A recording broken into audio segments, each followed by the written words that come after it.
আসসালামু আলাইকুম। আপনাদের সবাইকে স্বাগত জানাচ্ছি এখনকার আলোচনায়। আপনাদের সঙ্গে আছি আমি সিরাজুল ইসলাম। দর্শক, আমেরিকা যদি ইরানের উপরে পরমাণু বোমা হামলা চালায় তাহলে ইরান সারা বিশ্বে মার্কিন ঘাঁটিগুলো দখল করে নেবে, এমন ঘোষণা দিয়েছেন ইরানের একজন জেনারেল। তিনি আরও বলেছেন, ইসরায়েলে ইরানের পরমাণু বোমা হামলার কোনো লক্ষ্য নেই, তার কারণ ভিন্ন। এদিকে ইরানের সাথে আমেরিকার যে যুদ্ধ চলছে সেই যুদ্ধের ব্যাপারে পারস্য উপসাগরীয় অঞ্চলের অন্তত 5টি দেশ প্রকাশ্যে ক্ষোভ জানিয়েছে। তারা বলেছে ডোনাল্ড ট্রাম্প এই যুদ্ধ শুরু করেছে এবং এখন আরব এই দেশগুলোকে যুদ্ধের মূল্য দিতে হচ্ছে। শুধু তাই না, মধ্যপ্রাচ্যে মার্কিন ঘাঁটি থাকবে কি থাকবে না সে সমস্ত বিষয় নিয়েও এইসব আরব দেশ চিন্তা করছে। এদিকে ইরানের সাথে চলমান যুদ্ধ নিয়ে হোয়াইট হাউসে ব্যাপক মতপার্থক্য দেখা দিয়েছে। প্রকাশ্য দুটি গ্রুপ হয়েছে, সেখানে ডোনাল্ড ট্রাম্প পড়েছেন মাঝখানে। কি করবেন তিনি?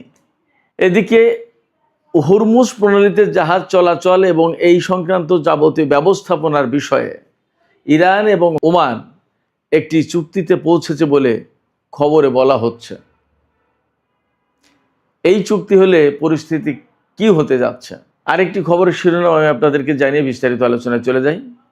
সেটি হচ্ছে, মার্কিন প্রেসিডেন্ট ডোনাল্ড ট্রাম্প গতকাল বলেছেন যে যুদ্ধে বিজয়ের পরপরই হরমুজ প্রণালী আমেরিকার অংশ বলে তিনি ঘোষণা করবেন। এই ব্যাপারে ইরানের একজন খুব প্রভাবশালী সংসদ সদস্য তিনি বলেছেন, হরমুজ প্রণালী দখলের চিন্তা বাদ দিয়ে আপনি নিজের নিরাপত্তা নিয়ে চিন্তা করুন। শেষ পর্যন্ত আবার আপনাকে না ক্যাটারিং ট্রাকে বা ফুড ট্রাকে লুকাতে না হয়। সুপ্রিয় দর্শক, এই যে বিষয়গুলো বললাম এর সাথে আরও বেশ কিছু বিষয় যোগ হবে আজকের আলোচনায়, এবং আমি এই বিষয়গুলো নিয়ে একেবারে বিস্তারিত আলোচনা করার চেষ্টা করব। আশা করি আপনারা শেষ পর্যন্ত সঙ্গে থাকবেন এবং ভিডিও ভালো লাগলে লাইক কমেন্ট শেয়ার করবেন এবং চ্যানেলটি সাবস্ক্রাইব করে সাথেই থাকবেন। দর্শক, চলুন বিস্তারিত আলোচনা করা যাক। প্রথমে যে খবরটি দিয়ে শুরু করেছিলাম আমি, সেখান থেকেই বিস্তারিত আলোচনা শুরু করতে চাই। ইরানের একজন জেনারেল, মেজর জেনারেল নাকদি, তিনি একটা সাক্ষাৎকারে বলেছেন, তাকে জিজ্ঞেস করা হয়েছিল যে আমেরিকা যদি ইরানের উপরে পরমাণু বোমা হামলা চালায় তাহলে ইরান কি করবে? তখন তিনি বলেছেন, সারা বিশ্বে আমেরিকার যত ঘাঁটি আছে সব ঘাঁটি দখল করে নেবে ইরান। জানি না এই বক্তব্যের ব্যাখ্যা কি, বিস্তারিত আসেনি, হয়তো আর একটু অপেক্ষা করলে এই বক্তব্যের বিস্তারিত জানা যাবে। তবে তিনি একই সাথে বলেছেন যে ইসরায়েলের উপরে ইরানের পরমাণু বোমা হামলার কোনো ইচ্ছে বা লক্ষ্য নেই। কারণ হিসেবে তিনি বলেছেন যে ইসরায়েল ফিলিস্তিনের সমস্ত সব কিছুর ভাগ্য নির্ধারিত হবে ফিলিস্তিনি জনগণের সংখ্যাগরিষ্ঠের ভোটে। তারা যেটা ভালো মনে করবে সেটাই হবে এবং সেটাই করা হবে। কারণ মূলত এই ভূখণ্ডে ফিলিস্তিনিরাই বসবাস করবে। তার মানে হচ্ছে জেনারেল নাকদি এখান থেকে পরিষ্কার ইঙ্গিত দিয়েছেন যে ইসরায়েলের পতন হবে এবং ইসরায়েল নামক কোনো রাষ্ট্র থাকবে না। যদি তাই না থাকে তাহলে সেখানে ফিলিস্তিনিদের বসবাসের প্রশ্ন আছে, এবং ফিলিস্তিনিরা যদি বসবাস সেখানে করতে চায় বা তাদেরকে বসবাসের উপযোগী ভূখণ্ড রাখতে হয় তাহলে পরমাণু বোমা হামলা চালালে তো হবে না। পরমাণু বোমা হামলা চালালে তো পুরো ভূখণ্ডটা একেবারে তেজস্ক্রিয়তায় ভরে যাবে। আমি বলছি না এর মানে যে ইরান পরমাণু বোমার অধিকারী হয়েছে বা পরমাণু বোমা হামলা চালাতে পারে। জেনারেল নাকদি যা বলেছেন তার বাংলা অর্থগুলো আমি আপনাদেরকে জানালাম। তবে একথাও তো ঠিক যে জেনারেল নাকদি যা বললেন তা থেকে তো একটা বিশেষ ইঙ্গিত পাওয়া যায় যে ইরান ইসরায়েলের উপর পরমাণু বোমা হামলা চালাবে না। কী কারণে সেই ব্যাখ্যা দিলেন তিনি। বাট যদি এই সমস্যা না থাকতো তাহলে তো চালাতো বোমা হামলা। ব্যাপারটা তো এরকম। তার মানে দাঁড়াচ্ছে কি, তার মানে কি ইরানের হাতে পরমাণু বোমা আছে? ব্যাপারটা তো এই প্রশ্ন আসে। দেখা যাক, আমরা অপেক্ষা করি কি ঘোষণা আসে, সময়ের ব্যবধানে ইরান কি বলে। অনেকেই তো বলে যে ইরানের হাতে পরমাণু বোমা যদি থাকতো তাহলে অনেক কিছুই ঘটতো না। এই কথার সত্য মিথ্যা ভিন্ন বিষয়। ইরান হয়তো একভাবে দেখে আর আমরা বাইরের থেকে আর একভাবে দেখি, তারাই ভালো জানে। দেখা যাক, সময় বলে দেবে ইরানের হাতে পরমাণু বোমা আছে কি নেই। ইরানের হাতে পরমাণু বোমা থাকলে কেউ হামলা চালাতো কি চালাতো না, সমস্ত সব কিছু সময়ের পরিক্রমায় পরিষ্কার হবে।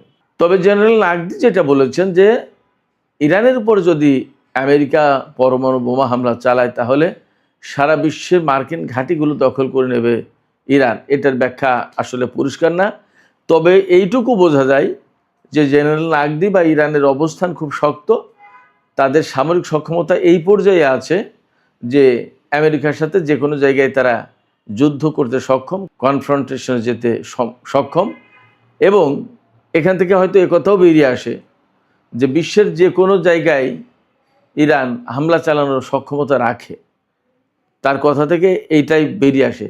আমরা জানি না আসলে প্রকৃত অবস্থা কি, আর একটু সময় গেলে হয়তো বোঝা যাবে। এদিকে খুবই গুরুত্বপূর্ণ খবর ওয়াশিংটন পোস্টে বেরিয়েছে।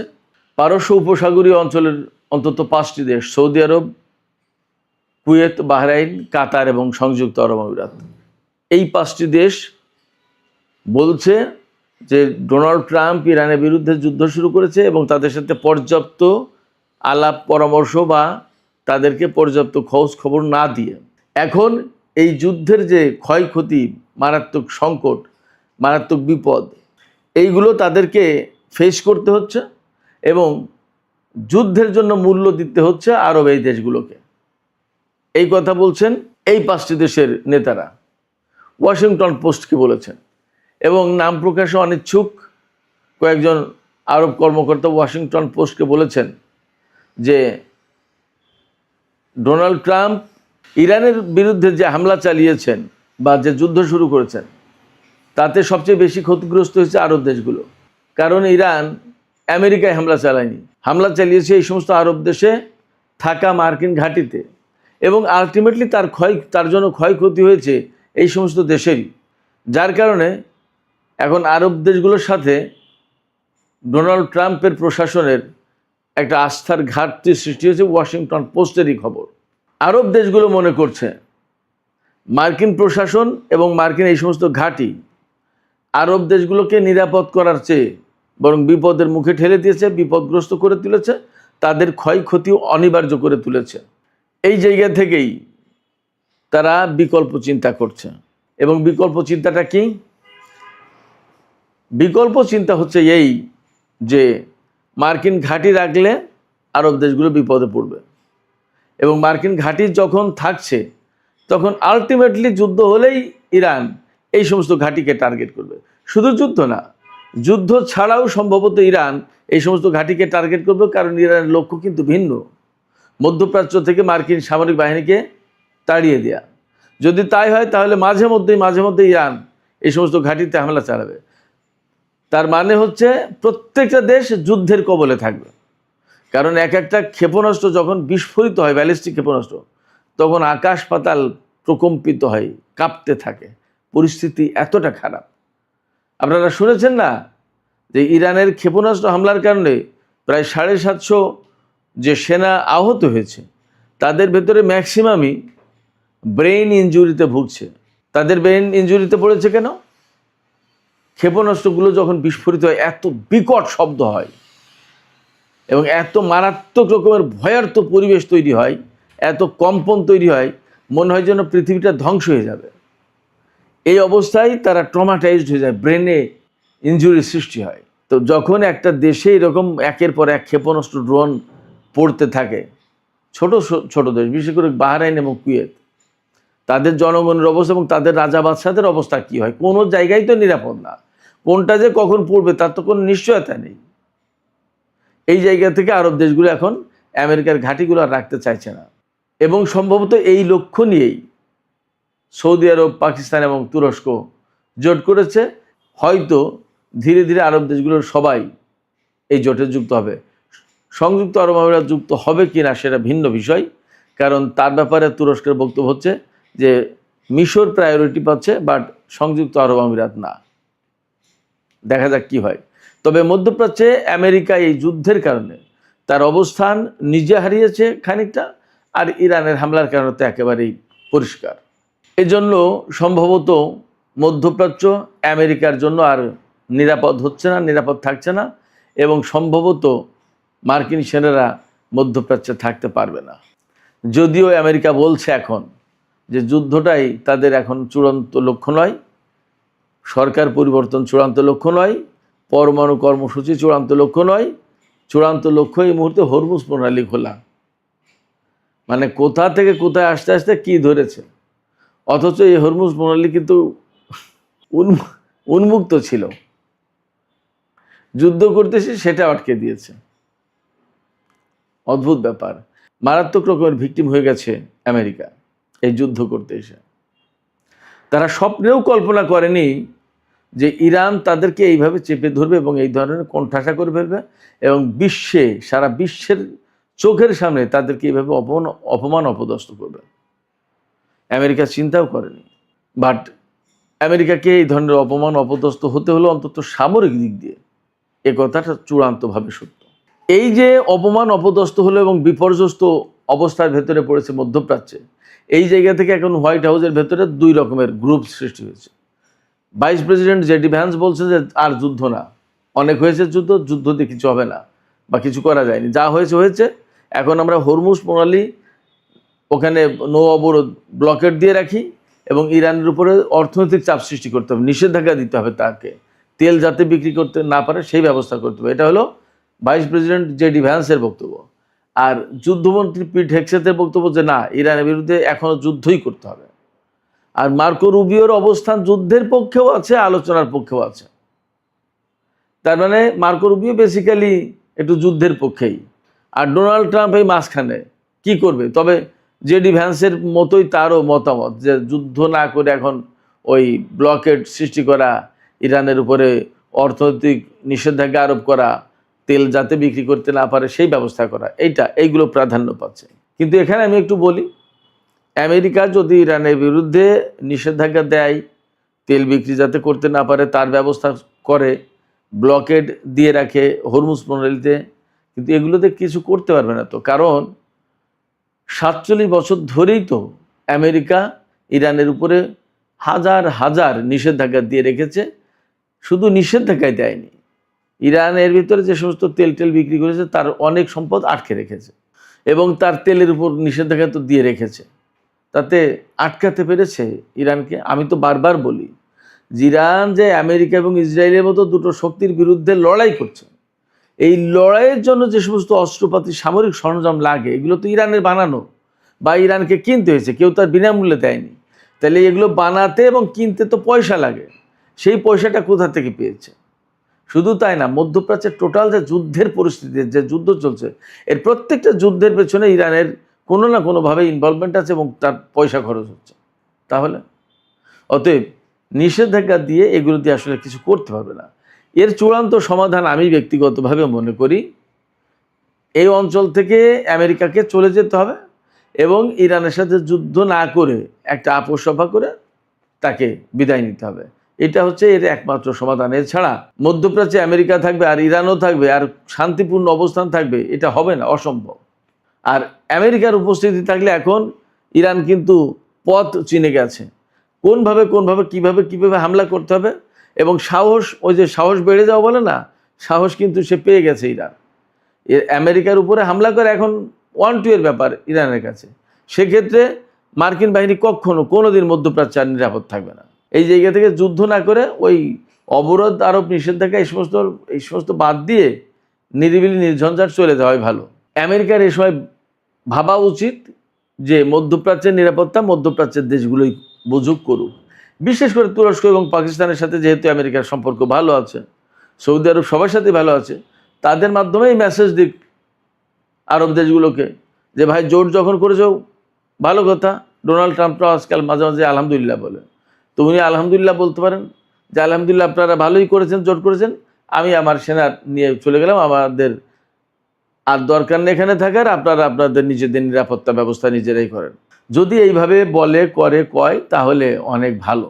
তা না হলে মধ্যপ্রাচ্যে আমেরিকাকে আসলেই প্রতিদিন প্রতি মুহূর্তে অপমান অপদস্থ হতে হবে। মধ্যপ্রাচ্য কখনোই শান্তিতে থাকবে না। বিগত 47 বছর ধরে যে শান্তিটুকু ছিল এখন তাও থাকবে না। কারণ আমি আবারও বলছি, আমেরিকাকে কিভাবে ঘায়েল করতে হবে, আমেরিকার বিরুদ্ধে কিভাবে হামলা চালাতে হবে, সেই পথ ইরান চিনে গেছে। এবং দিন দিন মার্কিন বিরোধী অবস্থান ইরানের আরও বেশি শক্ত হবে এবং আঞ্চলিক প্রক্সি ফোর্সগুলো ক্রমেই ইরানকে কেন্দ্র করে আরও শক্তিশালী হবে। এদিকে হরমুজ প্রণালী কন্ট্রোল করা নিয়ে আমেরিকা এবং ইরানের ভেতরে যখন প্রচণ্ড রকমের প্রতিযোগিতা, তখন ওমানের সাথে ইরানের চুক্তি চূড়ান্ত হয়ে গেছে এমন খবর পাওয়া যাচ্ছে। এই চুক্তি চূড়ান্ত হলে কি হচ্ছে, রুট নির্ধারিত হবে, কোন রুটে জাহাজ আসবে, কোন রুটে জাহাজ ঢুকবে। তবে সর্বশেষ খবর ছিল এইরকম যে ইরান এইটা পছন্দ করছে না, রুট একটাই হবে, যাওয়া আসা সোজা সাপটা একদিক দিয়েই, ওমানের উপকূল দিয়ে আর ইরানের উপকূল দিয়ে এইরকম না, যাওয়া আসা পরিষ্কার রুট থাকবে, একটা হোক দুটো হোক যাই হোক, কিন্তু ওইরকম ওমানের উপকূল দিয়ে গেলে ওমান ঠেকাতে পারবে না সেইগুলো, তখন ঝামেলা হবে। এই জন্য ইরান চাইছে যে সাগরের মাঝখান দিয়েই হোক, হরমুজ প্রণালীর মাঝখান দিয়ে হোক বা যেভাবে হোক, এত রুটের দরকার নেই, রুট একটাই হোক, মানে সবাই যৌথভাবে কন্ট্রোল করুক। যাই হোক, কীভাবে হয় দেখা যাক। তবে চুক্তি একটা হয়েছে, এই খবর কিন্তু মোটামুটি পাওয়া যাচ্ছে। যখন চুক্তি হয়েছে তখন আমেরিকার প্রশ্ন কিন্তু আরও গৌণ হয়ে গেল, কথা বলা যায়। ডোনাল্ড ট্রাম্প কিন্তু কালকে বলেছিলেন যে ইরানের সাথে যুদ্ধে বিজয়ের পরপরই হরমুজ প্রণালী আমেরিকার অংশ, এটা ঘোষণা করা হবে, কিন্তু তা সম্ভবত আর হচ্ছে না। এদিকে ইরানের জাতীয় নিরাপত্তা এবং পররাষ্ট্রনীতি বিষয়ক সংসদীয় কমিটির প্রধান ইব্রাহিম আজিজি তিনি বলেছেন যে ডোনাল্ড ট্রাম্প হরমুজ প্রণালী কন্ট্রোলের কথা চিন্তা করেন, হরমুজ প্রণালী তাদের অংশ বানানোর চিন্তা করেন নেই তো। কিন্তু ডোনাল্ড ট্রাম্পকে নিজের নিরাপত্তার চিন্তা করাটা এই মুহূর্তে ভালো, হরমুজ নিয়ে মাথা ঘামানোর দরকার নেই, নিজের নিরাপত্তা নিয়ে চিন্তা করুক। কারণ হয়তো সময়ের পরিক্রমায় ডোনাল্ড ট্রাম্পকে আবার ফুড ট্রাকে লোকাতে হতে পারে। এই ফুড ট্রাকে লোকানোর কেন প্রশ্ন বলছেন তিনি, এই যে কয়েকদিন আগে তুরস্ক থেকে দেশে ফিরে যাওয়ার সময় ডোনাল্ড ট্রাম্প প্লেন বদলে একটা ক্যাটারিং ট্রাক, খাদ্যবাহী বিমান বদলে খাদ্যবাহী ট্রাক, তার ভেতরে উঠে আর একটা বিমানে উঠে অনেকটা পালিয়ে তুরস্ক থেকে আমেরিকার পথে রওনা হয়েছিলেন। এই কথা আমেরিকার গণমাধ্যমে পত্রপত্রিকায় প্রকাশ হয়েছে। সেই কথাকে উল্লেখ করে মূলত ইব্রাহিম আজিজি বললেন যে ডোনাল্ড ট্রাম্পকে হয়তো ফুড ট্রাকে লুকাতে হতে পারে, নিজের চিন্তা নিজে করেন, নিজের নিরাপত্তা নিজে দেখেন। এটা মূলত ডোনাল্ড ট্রাম্পকে এক ধরনের কটাক্ষ করা বা ব্যঙ্গ করা। সুপ্রিয় দর্শক, আর একটা বিষয় আলোচনা করে আমি এখনকার আলোচনা শেষ করব। সেটি হচ্ছে তুরস্ককে আমেরিকা ইউক্রেনে অস্ত্র সরবরাহ করার জন্য চাপ দিয়েছেন বা বলেছেন, বা যেভাবেই বলি না কেন আমরা, $28 কোটি অস্ত্র, এই অস্ত্রগুলো সরবরাহ করবে তুরস্ক। এই অস্ত্রের ভিতরে আর্মি ট্যাকটিক্যাল মিসাইল সিস্টেম যেটা, এগুলো তো থাকবে, এটা 70টা ক্ষেপণাস্ত্র থাকবে, এছাড়া আরও বিপুল পরিমাণে অস্ত্র, টোটাল দাম আসবে $28 কোটি। এই অস্ত্র তুরস্ক ইউক্রেনকে দেবে এবং এই ব্যাপারে মার্কিন প্রশাসন অনুমোদন দিচ্ছে তুরস্ককে। এই ব্যাপারে রাশিয়া হুঁশিয়ারি উচ্চারণ করেছে যে আমেরিকা এবং তুরস্ক যখন বলছে যে ইউক্রেন সংকটের সমাধানের জন্য তারা কাজ করছে, আর তখন এই দুই দেশ মিলে নতুন করে ইউক্রেনকে অস্ত্র দিচ্ছে, এটা একটা প্যান্ডোরার বাক্স খোলার মতো হচ্ছে। তুরস্ক এবং আমেরিকা যেন এই কাজটা না করে, বরং তাদের উচিত এই মুহূর্তে এই যুদ্ধের সমাপ্তি কী ঘটানো যায় সেই চেষ্টা করা। তা না করে যদি অস্ত্র দেয় এই দুই দেশ মিলে ইউক্রেনকে, তাহলে ওয়াশিংটন এবং আঙ্কারার উপরে যে আস্থা রাশিয়ার ছিল, সেই আস্থা নষ্ট হয়ে যাবে, সেই আস্থায় ঘাটতি সৃষ্টি হবে। এই বক্তব্যগুলো দিয়েছেন রাশিয়ার পররাষ্ট্র মন্ত্রণালয়ের মুখপাত্র মারিয়া জাখারোভা। তার মানে আমি সবসময় বলি যে এরদোগান আসলে কোন নীতি অনুসরণ করেন আমি জানি না, কিন্তু তার নীতিগুলো খুব যে লাকসই পছন্দ করার মতো তাও কিন্তু না। ইউক্রেনকে অস্ত্র দিচ্ছে রাশিয়ার বিরুদ্ধে, অথচ রাশিয়ার সাথে তুরস্কের অনেক সম্পর্ক। রাশিয়াই তাকে S-400 সরবরাহ করেছিল। যখন আমেরিকা তাকে F-35 বিমান দেয়নি, তখন রাশিয়া তুরস্ককে S-400 ক্ষেপণাস্ত্র প্রতিরক্ষা ব্যবস্থা দিয়েছিল। সেই জায়গায় তুরস্ক যদি এখন ইউক্রেনকে অস্ত্র সরবরাহ করে টাকার জন্য, তাহলে রাশিয়ার সাথে তার সম্পর্কটা কোথায় যায় এবং এই যুদ্ধের পরিস্থিতি কোথায় যায়, এগুলো ভাবার বিষয়। তুরস্ক আসলে আমি যা দেখলাম যে শুধুই নিজের পকেট ভরার চিন্তা করে। এই ধরনের নীতি বৈশ্বিক শান্তির জন্য মারাত্মক ক্ষতিকর। সুপ্রিয় দর্শক, এখনকার আলোচনা এখানে শেষ করতে চাই। শেষ করার আগে আপনাদের মতামত জানতে চাই, আপনারা কি ভাবছেন? আরব দেশগুলো যে বলছে এই যুদ্ধের জন্য তাদেরকে অনেক বেশি মূল্য দিতে হচ্ছে এবং তারা আমেরিকার উপর আর আস্থা রাখতে পারছে না এবং তারা ক্ষুব্ধ, এখন মার্কিন ঘাঁটিগুলো সরিয়ে নিতে হবে এইরকম বিষয় বিবেচনা করছে। আসলে আরব দেশগুলো কি শক্তভাবে আমেরিকাকে বলতে পারবে যে আপনাদের ঘাঁটি আপনারা সরিয়ে নিন? আপনাদের কি মনে হয়? আপনাদের মতামত জানিয়ে কমেন্টে লিখুন। আর ভিডিও ভালো লাগলে লাইক, কমেন্ট, শেয়ার করবেন এবং চ্যানেলটি সাবস্ক্রাইব করে সাথে থাকবেন।